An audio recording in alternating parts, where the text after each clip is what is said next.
बंदा सेटिस्फाई होगा तो जब भी दोबारा आएगा, नहीं तो नहीं आएगा कोई भी। हाँ बिल्कुल सच बात। ऐसी गाड़ी शोरूम में जाती है, जाने से पहले यही पूछा जाता है कि आपकी गाड़ी में इशू क्या है। ओके। सर्विस कॉस्ट उसकी ऐसी आई थी 75। ठीक है। नो कल में 20 निकला है इसका नॉर्मल। जब तो नमस्कार दोस्त, आपका फिर से स्वागत है हमारे चैनल में। आज हमारे बीच आई है स्विफ्ट, और ये हमारे कौन से ईयर का मॉडल, हम इसकी सब जानकारी देंगे इनके ओनर से बात करके। इसके बिल्ड क्वालिटी, इसका सर्विस एक्सपीरियंस, और वो कितने इससे खुश है, इन्होंने क्या क्या इस गाड़ी में एक्सपेरिमेंट, कितना इन्वेस्ट किया है, सब कुछ बताना चाहेंगे हम। तो स्वागत करते हैं इनके ओनर का। तो अशोक जी आए, आप आपसे बात करना चाहेंगे इस गाड़ी के। ठीक है, तो दोस्तों हमारे बीच ही हमारे अशोक जी हैं। इनका आने के लिए आज बहुत सारा धन्यवाद करते हैं। तो कैसे हैं सर आप, पहले ये बताएं। बढ़िया सर, बढ़िया। अच्छा, कहाँ से आए आप? मैं यहाँ बादलपुर से ही पास अच्छा में जी, हूँ। तो आप ही की गाड़ी है ना सर जी ये? बात। अच्छा, कौन से ईयर का मॉडल है, मैं जान सकता हूँ? ये 2020। 2020 का, ठीक है। और आपने कितनी चला चुके हैं अब तक इस गाड़ी को? अभी 32,000 की चली है। बहुत अच्छी बात है। मुझे ये बताया अशोक जी, जब आप इसको कंपनी में ले जाते हैं सर्विस के लिए, वहाँ आपको कैसा एक्सपीरियंस रहता है? क्या वो आपकी बात सुनते हैं? जो इस गाड़ी की प्रॉब्लम इश्यूज होते हैं, क्या इसको वो सोल्व करने में कामयाब रहते हैं, और इस गाड़ी से आप उनकी सर्विस को लेके संतुष्ट हो पाते हैं? मेन चीज क्या है? मेन चीज ये है कि आपका दूसरे से बिहेवियर कैसा है, ओके। आपके क्या रिलेशन हैं उनके। बिल्कुल। तो जिस बंदे के पास आप जाओगे वो कौन है क्या है, जब तक उसको जानोगे नहीं, जब तक अच्छा फीडबैक मिलेगा नहीं। हाँ, तो आप ये कहना चाहते हैं जहाँ से आप सर्विस कराते हैं उन उससे किसी शख्स से आप अच्छे से जी, परिचित हैं, जी। उन्हें जानने वाले शख्स से कराते हैं। जी, सबसे मेन चीज ये कि जो भी जा रहा है सर्विस कराने के लिए, तो उसमें ये है कि सेटिस्फाई करना बहुत बड़ी बात है। बिल्कुल। बंदा सेटिस्फाई होगा तो जब भी दोबारा आएगा, नहीं तो नहीं आएगा कोई भी। हाँ बिल्कुल सच बात है। ऐसी गाड़ी शोरूम में जाती है, जाने से पहले यही पूछा जाता है कि आपकी गाड़ी में इशू क्या है। ओके। नॉर्मल सर्विस तो नॉर्मल होती है, बट उसके बाद भी फिर भी यही पूछा जाता है कि इसमें कोई इशू है, कुछ प्रॉब्लम है तो आप मुझे बताइए। उसको अलग से तरीके से चेक करते हैं फिर वो। ठीक है, तो जैसे आप उन्हें नोट डाउन कराते हैं, लास्ट में आपसे फीडबैक जरूर लेते हैं सर, क्या आप जो आपने हाँ। अपनी प्रॉब्लम्स मुझे लिख के दी थी वो सोल्व हो गई? ठीक है, तो आपको ये अब तक इसकी कितनी सर्विस करा चुके हैं आप, अंदाजा? अभी 3 ही सर्विस हुई है इसकी। उसमें से पेड कितनी है? पेड एक ही हुई है अभी। अच्छा, वो पेड पे आपकी क्या सर्विस कॉस्ट आई थी? सर्विस कॉस्ट उसकी ऐसी आई थी 75। 75, ये 7500। ये ओके, चलो अच्छी बात है। और ये दोस्तों पेट्रोल गाड़ी है, और ये कौन सा मॉडल है सर? 2020 वेरिएंट कौन सा है ये? BS6। नहीं, जैसे LXI, VXI, LXI। LXI। तो ये दोस्तों बेस मॉडल है स्विफ्ट का, लेकिन आपको देखकर हैरानी होगी, इस गाड़ी में इनके ओनर ने इतनी सारी मॉडिफिकेशन कराई हुई है। इसको बेस तो आप कभी नहीं बोलेंगे एक नजर देख के। वो चलो हम फिर आपको आगे दिखाएंगे। और सर मैं जान सकता हूँ इसमें और आपने और कुछ खास एक्स्ट्रा करवाया है? जी जी। क्या? सेंटर लॉक, चारों विंडो पावर हैं, ठीक है। और गाड़ी के टायर चेंज कराए हैं, लाइव डलाए हैं नहीं। ठीक है, ये सारी चीजें एजेंसी में ये कराई हैं। एजेंसी से ही कराई है आपने? ओके, तो इनकी एस्टिमेट कितना कॉस्ट आ गया होगा? वो सेंटर लॉक और चारों विंडो जो पावर हुई थी वो तो समथिंग ऐसे 20 के समथिंग थी। अच्छा। बाकी जो टायर डलाए ये बाहर से हैं, इनका कोई 70 के एलॉय समथिंग व्हील और टायर आपके बाहर बाहर से से हैं? डले। अच्छे, अच्छी बात है। अच्छा, मुझे ये और बताएं, जैसे आप कभी इस गाड़ी को लंबा कहीं ले जाते होंगे, तो वहां पे कभी इस गाड़ी ने आपको धोखा या प्रॉब्लम इशू किया है कोई? अभी तक तो ऐसा कुछ हुआ नहीं है। अच्छा, मतलब आप संतुष्ट जी है हाँ। अभी तक इससे? ठीक है, बेहद अच्छी बात है। और इसका सीटिंग कंफर्ट कैसा है? बेस्ट है। लॉन्ग ड्राइव में आप थक तो नहीं जाते नहीं या? नहीं। अच्छा। और चल इंजन का रिस्पॉन्स हाईवे पर? सारी चीजें मैं अभी जो मैंने यूज किया है 3 साल में, तो मुझे तो अभी कोई कमी यूज दिखाई नहीं दी कि यूज करने के बाद कि इसमें कुछ कमी है। अच्छा। बाकी लॉन्ग ड्राइव तो और भी अच्छा लगता है, जब ड्राइव करते हैं, घूमने जाना हो कहीं ऐसे जाते हैं ओके। तो बंदा थकता नहीं है। ड्राइव करते करते जैसा चाहो आप ऐसे बैठ सकते हो, स्टेयरिंग है अप डाउन कर सकते हो। हाँ, ये सारी चीजें फैसिलिटी। टिल्ट इसमें ऑप्शन आ Yeah. जाता है। ओके। और मुझे सबसे जरूरी बात ये भी बताए, जो लोग अक्सर जानना चाहते हैं, एक्चुअल में ये जो आपकी स्विफ्ट है LXI मॉडल, ये कितना एवरेज देती है एक्चुअल में, लोकल में, हाईवे में, जो आपका एक्सपीरियंस मैं है? अपना जो फीडबैक है वो बता देता हूँ। हाँ जी। एजेंसी तो देती है 22 का बोलते हैं वो, ठीक वो है। भी हाईवे पे बोलते हैं। हाँ, उनकी तो कंडीशन बट मैंने लोकल में अपने का ना सर 20 तो चाहिए, मैंने 20 निकाला है। लोकल में 20 निकला है इसका नॉर्मल, जब सर्दियां होती हैं। अच्छा, अभी क्या विदाउट है? एसी? हाँ, विदाउट एसी। अब ठीक है। गर्मियां हैं तो एसी कंटिन्यू चलता है। तो एसी पे मैं मान लूंगा इसका 18 के आसपास आ जाता होगा। हाँ, 18 तो अभी है। ठीक है, और हाईवे पे क्या रिस्पॉन्स रहता है इसका? हाईवे पे तो सर वही है फिर 22 के समथिंग है। अच्छा, चलिए अच्छी बात है। अच्छा, तो अशोक जी मुझे अब ये बताएं, आपको गाड़ी एक्चुअल में कितने की पड़ी थी जब आपने परचेज की थी? गाड़ी जो परचेज थी, जब मैंने परचेज के लिए गया शोरूम पे, ठीक है। तो वहाँ पे क्या हुआ, फिर गया तो पहले मैं ग्रेटर नोएडा ही था, ओके। और तो उन्होंने मुझे बना के दिया, तो थोड़ा लेवल अप था उसका। ठीक है। फिर कोई मेरा ऐसी मित्र मिला कि उसने बोला कि गाड़ी हम आपका कहने का मतलब उन्होंने ज्यादा कोटेशन आपको यहाँ बना कर दी कोटेशन थी? ज़्यादा थी, जो भी था जैसे भी था। फिर कोई भाई है हमारा, उसने मुझे परचेज कराई, उसने बोला कि कहीं पे भी जितना भी हो सकता है उससे ज़्यादा डिस्काउंट मैं आपको दूंगा। ठीक है। तो मुझे जो गाड़ी पड़ी, ये गाड़ी पड़ी मुझे 5,65,000 की। 2020 मॉडल, राइट? या बेस मॉडल लेना पड़ा, 5,65,000 में मुझे पड़ी। उसके तो बाद जो जो आपने मैंने मुझे लगाया, बताया हुआ है, आपने एलेक्सा ली तो, पर अपनी गाड़ी में मॉडिफिकेशन कराना ज्यादा मॉडिफिकेशन पसंद कराया। करते हैं। तो दोस्तों, इन्होंने कम से कम इस गाड़ी पे 1 से 1.5 लाख खर्च किए हुए और एक्स्ट्रा हम आपको दिखाएंगे वीडियो में साथ साथ। और अभी पहले बात कर लेते हैं, और सर बताएं मुझे इससे अलावा। इसके अलावा यही है कि बाहर से वहाँ पे जो था डाउन, मतलब ये 5,65 की थी और VXI 6,65 की थी, अच्छा। तो 1 लाख का डिफरेंस आ रहा था।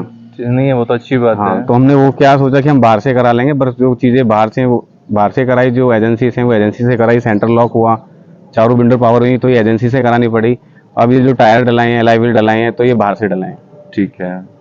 तो जो आपका बीच का गैप था VXI और LXI में, इसको आपको लगता है कि आपने अपने पैसे एक्चुअल में बचाए हैं सस्ती लेके भी? LXI मॉडल आपने VXI एक तरह से कन्वर्ट करनी चाहिए, तो आपको लगता है आपके कुछ पैसे बचे होंगे इस गाड़ी में? ऐसा कुछ नहीं है, पैसे कहीं नहीं बचते। ठीक है। हमारे जो बड़े बूढ़े जो कहते हैं, ये कहते हैं कि मकान और गाड़ी, इन दोनों चीज़ों में कितना ही पैसा लगा लो, कभी पूरा नहीं होता। बिल्कुल। ये सारी चीज़ें होती हैं। अच्छी बात है। तो देखो, ये और ओनर का इनका अच्छा एक्सपीरियंस बता रहे हैं अपना, एक जेन्युइन रिव्यू के साथ। ये भी बताना चाहते हैं, गाड़ी चाहे कोई सी भी लो यार, पैसा कितना भी लगा लो, इंसान संतुष्ट नहीं हो पाता उसके बाद भी। इसलिए उतना लो जितनी आपको जरूरत हो, उससे ज्यादा करोगे कोई फायदा नहीं है, क्योंकि पैसा कमाने में मेहनत लगती है और उसको खर्च बड़ा सोच के करना चाहिए इंसान को। तो अच्छा, चलो मुझे ये बताएं, इसमें आपके ये हेलोजन बीम आते हैं, या इनका रात का रेस्पॉन्स कैसा रहता है? ये जो है, ये मैंने बाहर से परचेज कराए हैं, LED अच्छा। लाइटें सारी। ओके, आपने इनमें LED या करवाई है? अच्छा जी। जो एजेंसी देती है वो नहीं है, बट मैंने बाहर वो से तो परचेज हेलोजन कराए आते हैं, हैं, हेलोजन yellow आते हैं। base। अभी जो क्या है, मैंने सारी गाड़ी के LED कराए हैं, ये फॉग लैंप है, ये हेडलाइट है, अंदर की लाइटें, जितनी भी सारी लाइटें हैं सारी मैंने LED कराई हैं। अच्छा। जैसे ये रात को जलती है तो कम से कम 1 किलोमीटर दूर तक ऐसा होता है जैसे दिन निकला हो। मतलब आपको नाइट ड्राइव में अब हाँ, इश्यू नहीं होता पहले इशू की नहीं तरह? होता है। ठीक है, ये भी अच्छी बात है। और देखो, एक बात आपसे जरूर करना चाहेंगे, अगर कंटेंट में कुछ भी अच्छा लगे तो चैनल को सब्सक्राइब, लाइक और शेयर जरूर करें, ताकि आप सब लोगों का सपोर्ट हमेशा मिलते रहे और हम आप लोगों के लिए ऐसी वीडियो हमेशा लाते रहें। तो ये हमारी स्विफ्ट LXI मॉडल है, इसकी अब थोड़ा डिटेल में हम आपको बताना चाहेंगे। तो गाड़ी ने इसका जो बम्पर दिया है वो थोड़ा फ्लैट है, थोड़ा आप उसको कह सकते हैं कर्व में शेप में है। और जो इसके हेडलाइट बीम, जो कंपनी अपनी तरफ से तो देखो हैलोजन देती है, और जो इनके ओनर ने, आप देख सकते हैं अंदर LED का सेटअप इसमें इंस्टॉल कराया हुआ है, ताकि उनको रात में जो रील आने का एक्सपीरियंस रहे वो काफी अच्छा रहे। इसके साथ साथ आप देख सकते हैं ये इसके इंडिकेटर होते हैं, और अगर यहाँ देखी जाए ये इसके फॉग लैंप है, और अगर गौर से देखा जाए तो ये आपके हेलोजन बेस है सर, या इसमें LED आपने करवाई हुई है? LED मैंने निकाल दिया, वो फॉग वेल। अच्छा, ये हेलोजन ही है दोस्तों। फिर बात की जाए इसकी ग्रिल की, ये ब्लैक में आती है, मैट ब्लैक इसको कहा जाता है। ये इनकी नंबर प्लेट है। ये मारुति का जो लोगो है जल्दी चेंज हुआ है, पर इतना अपडेटेड नहीं है, काफी पुराना है ये। इसके साथ आप जो आप राइट प्रोफाइल देखेंगे, ये आपका सेम वही हेलोजन बेस अपना हेडलैम्प मिलता है, नीचे जो फॉग लाइट तो वो सेम हेलोजन बेस है। तो अब इसका वॉक अराउंड किया जाता है। तो कैमरामैन इस साइड आ जाए आप। तो कैमरामैन यहाँ आराम से फोकस करिए, बहुत ज्यादा अनोखी चीज लगवाई है सर ने, लोग देखना चाहेंगे। देखो, ये इंडियन ब्रांड एलॉय व्हील है। तो सर मुझे ये बताए, कितने साइज का एलॉय व्हील है ये? ये 16 इंची। अच्छा, ये 16 इंची है। और आप इसकी टायर प्रोफाइल देख सकते हैं, एक बार दिखाई कैमरामैन। 195/55 R16, ये इसमें टायर भी इन्होंने अपग्रेड किया हुआ है। और इनका एक्सपीरियंस हम इसका भी आपको बताना चाहेंगे। देख सकते हैं अंदर इन्होंने कैलिबर में रेड कलर का पेंट करवाया हुआ है, ताकि जो उसका रात का फिनिश है वो और ज्यादा अच्छा है। इसके साथ अगर साइड प्रोफाइल देखी जाए तो सर ये सब आपने क्रोम ये सब बाहर से कराए। ओके, तो दोस्तों ये सब इन्होंने बाहर से, मारुति से या बाहर से? नहीं, एजेंसी से क्रोम। ये सब जो क्रोम है इनका एजेंसी से करवाया हुआ है। तो एजेंसी से करवाने का आपको दोस्तों देखो एक फायदा होता है, जो इसमें रस्टिंग वाला इशू आता है वो जल्दी से नहीं आता। हम बाहर से कराओगे बहुत जल्दी इशू आता है, और वो लोग इसकी गारंटी वारंटी कुछ नहीं, मारुति वाले एक बार कंपनी वाले कहते हैं कि इसका आपको जल्दी से कोई इश्यू नहीं आएगा। उसके बाद अगर बैक साइड में आ जाए तो ये इन्होंने डोर गार्ड भी लगाए हुए हैं। ये इसका फ्यूल टैंक है, ये सेम वही आपको एलॉय व्हील, रियर में भी सेम प्रोफाइल है आपकी 195 R1655। पेट्रोल टैंक का ये हो गया। और अगर इसकी रियल प्रोफाइल की बात की जाए, इसमें तो कुछ अपग्रेड नहीं हुआ ना सर? नहीं इसमें कुछ। अच्छा ठीक है। तो दोस्तों इन्होंने ये बैक कैमरा भी इंस्टॉल कराया हुआ है। तो सर ये मारुति से है या बाहर से है? ये बाहर से कराया था। अच्छा ठीक है। तो दोस्तों यहाँ पे क्रोम फिनिश देख सकते हैं। इसी के साथ अगर इस डोर को अनलॉक किया जाए, एक ये भी आप देख सकते हैं, हमारे जो ओनर है थोड़े गाने के अच्छे शौकीन आदमी, इन्होंने बेस ट्यूब रखवाई हुई है इसमें। और अगर इसके डिग्गी की बात की जाए सर, कितनी आती है इसमें, अगर इसका आपको साइज पता हो? डिग्गी आज तक यूज ही नहीं करी। अच्छा, तो दोस्तों जो ये मेरा अंदाजा है, ये आपकी 278 के अराउंड होता है इसका बूट स्पेस ये वाला। इसको बंद कर देते हैं। और अगर राइट साइड से बात की जाए, ये इसका रियर टेल लैंप होता है, ये इसके आपका इंडिकेटर होता है। ये सारा इसमें एलईडी वाला लुक दिया गया है जो आप नई जनरेशन में देखते हैं। ये जब रात में इसको ऑन करेंगे, ये पूरा बीम अच्छे से ग्लो करेगा। उसके साथ साथ ये राइट प्रोफाइल है इसकी, टायर साइज की सेम वही है पूरे, वो तो देख चुके हैं आप। ये इन्होंने अलग से इसमें डोर वाइजर भी लगवाए हुए हैं, ताकि बारिशों के दिनों में जो कभी कभी आपको थोड़े शीशे खोलने हो, लेकिन इससे ये फायदा होता है कि बारिश का पानी अंदर नहीं आता, तो इससे काफी सपोर्टिव हो जाता है, आपको कैबिन एरिया हो जाता है। और दूसरा, आप बाहर की हवा भी थोड़ी थोड़ी ले सकते हैं। हाँ, इन्होंने जो ये पूरा डोर का सेटअप लगवाया है, एजेंसी के थ्रू लगवाया हुआ है, ताकि देखो एजेंसी से आप भी जानते हो बाहर पता नहीं किस कंपनी का कौन सी क्या ब्रांड यूज करते हैं, लेकिन मारुति का होता है तो जेन्युइन प्रोडक्ट मिलता है। इसके साथ साथ आप ये रियर व्यू में देख सकते हैं, ये मैनुअली होता है, इसमें कोई ऑप्शन नहीं है। तो मुझे सर ये बताएं, इसको आप एडजस्ट कैसे करते हैं? नॉर्मली हाथ से करना पड़ता है। तो पहले आप इसे देखिए, ये मारुति की है, ये आपका अनलॉक के लिए होता है, ये बूट ओपन करने के लिए होता है, और ये लॉक करने के लिए होता है, और ये फ्लिप ऑप्शन इसमें मिलता है। तो सर मुझे एक चीज और बताएं, ये आपने बाहर से करवाई थी या सेम मारुति की है? बाहर से परचेज करा। बाहर से या मारुति के थ्रू? नहीं बाहर से। तो दोस्तों ये भी इन्होंने बाहर से करवाया। इसका कॉस्ट कितना आ जाता होगा अंदाजा? वही 1000 रुपये। ये 1000 में दोस्तों अगर आपको करानी है तो आप करा सकते हैं। 1000 का सेटअप होता है, आपकी नॉर्मल की एक अच्छी लुक वाली फ्लिप की में कन्वर्ट हो सकती है। और इसी में आपके 3 ऑप्शन आ जाते हैं, लॉक, अनलॉक और डोर अनलॉक के लिए। तो इसका आप अगर इंस्ट्रूमेंट क्लस्टर देखना चाहेंगे, बिल्कुल बेसिक आता है। अगर इसकी बात की जाए, ये आप देख सकते हैं हेडलैम्प के लिए आता है, ये स्पीडोमीटर है, और बाकी ये सब आपके पॉइंट्स है। गाड़ी में अगर कभी कोई इश्यू आता है, इन सब पे सबसे पहले गौर कीजिएगा। अगर कोई रेड आपका लाइट ब्लिंक करती है चलाते वक्त, तो सबसे पहले या तो सर्विस सेंटर को दिखाए या अपने लोकल मैकेनिक को दिखाए, ताकि आपकी प्रॉब्लम का सोल्व हो सके, वरना बहुत बड़ी मेजर प्रॉब्लम हो सकती है। उसके साथ साथ देखो, इन्होंने ये इसमें टच स्क्रीन भी लगाई हुई है, तो मेरे ख्याल से सर ये 9 इंच के आसपास होगी। 9 इंच। ठीक है।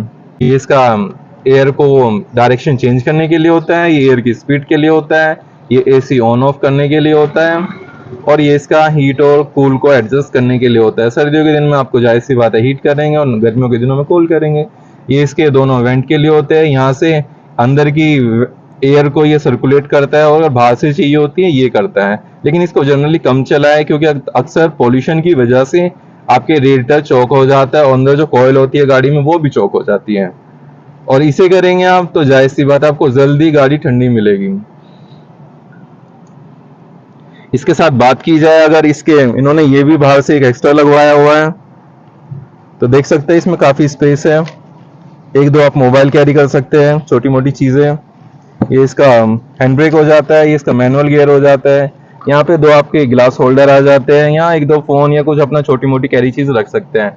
तो अगर स्पेस की बात की जाए, एक ये को ड्राइवर की सीट में आपको ये स्पेस मिल जाएगा, और ड्राइवर की साइड में आप देख सकते हैं आपको ये दोनों ग्लास होल्डर, और यहाँ पे आप कुछ अपना छोटा मोटा सामान रख सकते हैं। बात की जाए इसके अगर सीटिंग पोजीशन की, ना, तो ये भी मुझे तो देखो काफी अच्छी लग रही है चलाने में। मैं अगर थोड़ा लंबा जाऊं या ज्यादा लंबा, आराम से इजीली चला सकता हूँ, क्योंकि मुझे इसमें ऐसा कोई इशू नहीं लग रहा कि आपको लॉन्ग ड्राइव में ऐसा फील होगा कि आप ज्यादा टायर्ड हो रहे हो। हाँ देखो, कभी लंबी ड्राइव करते हैं अगर आप, तो अक्सर कोशिश कीजिए 100 किलोमीटर के बाद 1 घंटे का रेस्ट जरूर लीजिए, ताकि आपकी राइड भी अच्छी हो, आपकी सेहत भी अच्छी रहे।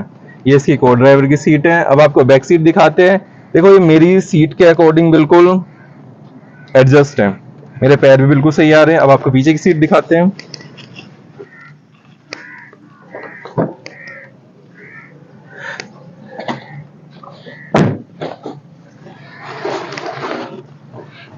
देखो, मेरी हाइट है 5'10" के अराउंड, और मैं बिल्कुल इस समय कंफर्ट बैठा हुआ हूँ। हाँ देखो, थाई सपोर्ट थोड़ा सा कम है बैक सीट का, लेकिन अगर बात करें सीटिंग स्पेस की, आप खुद देखें, मैं बिल्कुल रिलैक्स होकर बैठा हूँ और आराम से पीछे होकर बैठ गया। अब आप ये पोजीशन देख सकते हैं। मेरे ख्याल से 3 लोग तो नहीं, पर पूरी गाड़ी में अगर 4 लोग और पीछे सीट पे 2 लोग आराम से एक लॉन्ग जर्नी आराम से कर सकते हैं। तो दोस्तों देख सकते हैं, इसको अगर बोनेट को ओपन करने के लिए यहाँ आपको एक हुक मिलता है, इसको दबा सकते हैं, तब जाके ओपन हो जाता है। ये होता है, इसको आप इधर करें तो आपका बोनेट ओपन हो जाएगा। और ये मारुति का 12 सीसी का इंजन है, जो ये बीएचपी प्रोड्यूस करता है, मेरे हिसाब से 85 बीएचपी। ये इसके 4 सिलेंडर की गाड़ियां होती है। ये इसका एयर के लिए होता है, यहाँ आपका फिल्टर लगा होता है। ये इसकी बैटरी है। इसका रेस्पॉन्स तो आपको बता देंगे, उन्होंने आपको बताया है काफी, वो इससे खुश है। और इसमें इंजन गार्ड नीचे नहीं आता, आप देख सकते हैं मारुति में बिल्कुल नीचे आपको ब्लैंक मिलेगा। तो ये जो इसका एलईडी पैटर्न है, आप देख सकते हैं। देखो, दिन के समय हम कोशिश करेंगे, चलो आपको रात का एक दिखाया इसका कैसे व्यू है, इसका फ्लो कैसा आता है रोड पे, और कितना इसका बीम है। बस अब अभी आपको इतना ऑन करके दिखाया, जो एलईडी सेटअप है उसका रेस्पॉन्स थोड़ा थोड़ा ऐसा आपको वाइटिश मिलेगा। तो दोस्तों, आपसे एक जरूर हमारी विनती रहेगी, वीडियो को अगर जरूर थोड़ा सा पसंद करें तो प्लीज लाइक सब्सक्राइब अपने दोस्तों फैमिली के साथ जरूर शेयर करें। गाड़ी के रिगार्डिंग वो पूछना चाहेंगे। तो सर, जो ये आपका सब कुछ है, गाड़ी का सेटअप आप चलाते हैं इसको ऐसी रोड पे जिस पे हम चल रहे हैं, कैसा एक्सपीरियंस रहता है आपका? तो ये गड्ढे आपको ज्यादा गाड़ी महसूस होते हैं अब अपग्रेड कराने के बाद अलॉय व्हील? हाँ, अब होते हैं। अब ज्यादा होते अब हैं? इसलिए होते हैं ना, क्योंकि डर ये लगता है कि एलॉय व्हील टूट जाएंगे तो फिर दिक्कत होगी, दोबारा नए लाने पड़ेंगे। अच्छा, पहले जो थे कंपनी फिटेड थे, ठीक वो है। थोड़े मजबूत होते हैं और हार्ड होते हैं। ये व्हील होते हैं ना, तो शो तो अच्छी करते हैं, बट लेकिन वीकनेस इनकी कमजोरी कम ज्यादा होती है, टूटने की ज्यादा खतरा रहता है इनका। ओके, जो आपको एक कॉन्फिडेंस मिलता है कंपनी वाले जो रिम आते हैं, वो इनमें आपको नहीं मिलता, आप ये कहना नहीं चाहते मिलता, हैं? हाँ। ओके, तो इससे तो आपकी कोई जर्नी अगर थोड़ा लंबा जाना हो, उसमें काफी ज्यादा समय लग जाता होगा। ज्यादा समय यही है क्या कि धीरे चलाएंगे? अब हम लोकल में चलेंगे तो फिर तो ये टाइमली है कि वहाँ पे आपको भी पता है कि रोडें कैसी होती हैं गाँवों की, इधर उधर जाना। हाईवे होगा तो कोई दिक्कत नहीं है। अच्छा, तो ये दोस्तों देखो, एलॉय व्हील का कुछ फायदे भी होते हैं, कुछ नुकसान भी होते हैं। जैसे इनका ओनर बता रहे हैं, शौक शौक में पसंद के लिए इन्होंने बहुत अच्छे अपग्रेड करवाए हैं, और आपने देखा खुद भी, बहुत अच्छे एलॉय व्हील है, एक नजर में पसंद आते हैं। और ये बिल्कुल लेटेस्ट ट्रेंड वाले एलॉय व्हील है। लेकिन इसका बस डीमेरिट यही है कि आप ज्यादा तेज गाड़ी को चलाएंगे तो उससे आपको एक डर लगा रहेगा कहीं उनके एलॉय व्हील ब्रेक ना हो जाए, तो जितना पैसा आपने लगाया है वो सारा एकदम से खराब हो जाता है। तो इसको थोड़ा सेफ होके चलाएं अगर इतना अपग्रेड कराते हैं। और एक चीज से हमेशा गौर कीजिएगा, अगर आप अपग्रेड कराते हैं एलॉय व्हील में, तो आपको देखो जनरली जो गाड़ी एवरेज देती है उससे 1-2 किलोमीटर कम हो जाता है, क्योंकि आपका टायर साइज बढ़ता है, जो कंपनी देती है अपने मैनुअल में एडजस्ट करके, उसमें आप मॉडिफिकेशन करते हैं, फर्क पड़ता है। रही बात इसकी ड्राइविंग क्वालिटी की, इंजन का देखो, साउंड के अंदर की बात की जाए, नॉइस लेवल मुझे नहीं लगता कुछ भी है अंदर। अगर ये फैन बिल्कुल मैं बंद कर दूं, मुझे महसूस नहीं हो रहा कि गाड़ी हमारी ऑन है। इसको ऑन करता हूँ, एयर का वेंट है, उससे बस थोड़ी सी आवाज आ रही है, उसकी वजह से कह सकता हूँ मैं गाड़ी ऑन है, वरना मेरे को देखो महसूस नहीं हो रहा बिल्कुल भी कि गाड़ी हमारी ऑन है। और चलाने में आप जानते हैं मारुति का रिफाइनमेंट, स्विफ्ट का तो आप लोगों ने बहुत सारे वीडियोस, व्लॉग, और जनरली जिन लोगों के पास है वो सब जानते हैं क्या इसका पिकअप है, क्या इसकी परफॉर्मेंस है। मारुति का जो इनका इंजन के अकॉर्डिंग बॉडी रेशियो होता है, बॉडी वेट, तो उसमें तो आप खुद जानते हैं कि ये गाड़ी क्या परफॉर्म निकाल के देती है। अच्छी खासी गाड़ियों को बीट कर सकते हैं इजीली। खुद भी देख सकते हैं, मैं जैसी रोड पे हूँ, चिंता मत कीजिए सर, मैं रात ही नहीं चलाऊंगा। मैं समझता हूँ आपके दुख दर्द की एक गाथा, जो आपने मेहनत करके ये एलॉय व्हील लगवाए तो है, पर जो एक डर तो लगा रहता है शौक की वजह से, पर अच्छे हैं इससे लोगों का। दोस्तों आपको एक बहुत अच्छी एक्सपीरियंस रहेगा। कुछ लोग हमारे सर भी ऐसे ही गाड़ी को बस भगाने में लगे रहते हैं कि कब जल्दी मैं अपनी डेस्टिनी पहुंचूं। इससे एक ड्राइविंग स्किल्स आ जाएगी कि सर समझ पाएंगे इजीली गाड़ी आराम से कैसे चलाई जाती है। तो सर और इसका जो आपका लॉन्ग ड्राइव का एक्सपीरियंस रहता है उसमें इसका एवरेज का तो आपने मुझे बताया कि आपको अराउंड 18 का एसी मिल जाता है और विदाउट एसी सर्दियों के दिनों में आपको 20 दे देती है। आपकी फैमिली खुश है आपकी जब लॉन्ग ड्राइव पे जाते हैं गाड़ी में ले जाकर? फैमिली का तो ऐसा है कि फैमिली को इन चीज़ों से कोई मतलब नहीं होता कि गाड़ी कितना एवरेज दे रही है, कितना नहीं एवरेज से नहीं है, इन द सेंस की कंफर्ट लेवल। हाँ वो चीज़ें, सारी चीज़ें फैसिलिटी हैं, छोटी फैमिली के लिए बेस्ट है, कोई दिक्कत नहीं है। Okay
Yo!